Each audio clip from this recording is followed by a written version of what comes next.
Shalom, and welcome back. This coming Sunday is the 11th day of Nisan, Yud Aleph Nisan, which is the birthday of the Lubavitcher Rebbe, Rebbe Menachem Mendel Schneerson, who was born 121 years ago, and who is buried in the Old Montefiore Cemetery in Queens, New York.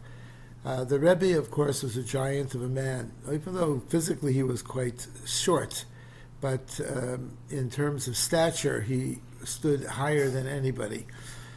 After the Holocaust, the Rebbe decided to revitalize Judaism and Jewish life. Jewish life after the Holocaust was in a dismal slump, obviously losing 6 million of our very best.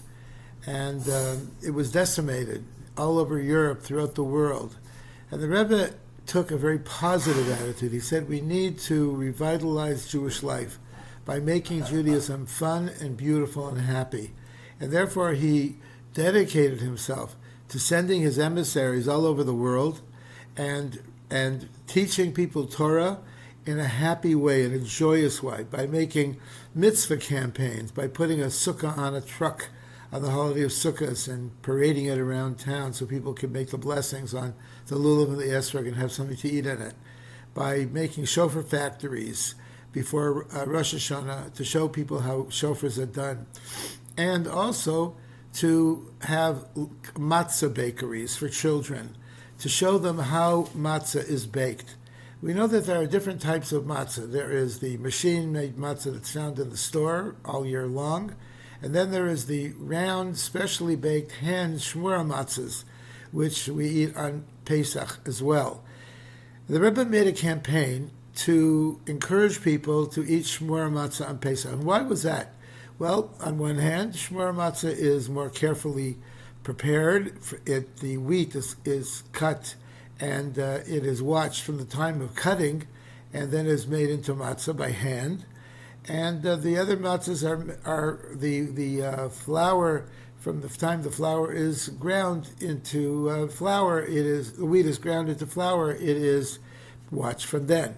But it is also made by machine, obviously, and it doesn't look as special, as beautiful as shmura matzah. So when a person eats shmura matzah, they really are eating the type of matzah that the Jewish people ate when they got out of Egypt. And it makes matzah and makes Passover very, very special and very unique in a person's mind. And I think this was what the Rebbe's idea was, to encourage the eating of shmura matzah to this day. We distribute shmura matzah all over the world, and even in the Ukraine, they produce a great deal of shmura matzah there as well. And we encourage people to find it. Today it's available in all the department stores very often, in all the supermarkets.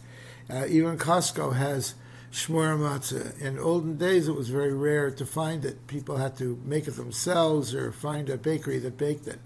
But shmura matzah itself is a very special delicacy, a very special thing to use, and you should try your very best to get it. And along with shmura matzah is the general campaign to encourage the observance of Passover. We know that Passover is a holiday that most people observe. Most people go to a Seder on Passover. However, there are many people who don't. Many people who simply can't. People who are alone. They don't have any place to go. They don't know where a Seder is held. They don't have any friends, perhaps. Maybe they're elderly and all their relatives passed away or whatever it may be. So the Rebbe encouraged that we should go out and find these people and invite them to our Seders as well. Every Chabad house has a communal Seder or two communal Seders on Passover.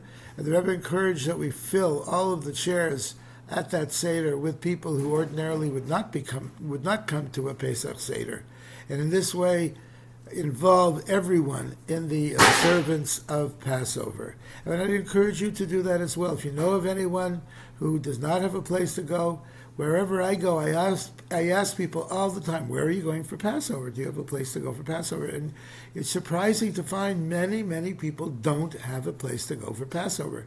In many cases, they didn't even think about it, or it's not on their to-do list. So I encourage them to say, we're having a Seder at the shul, at the synagogue, or we can set you up at a family. Why don't you come and join us?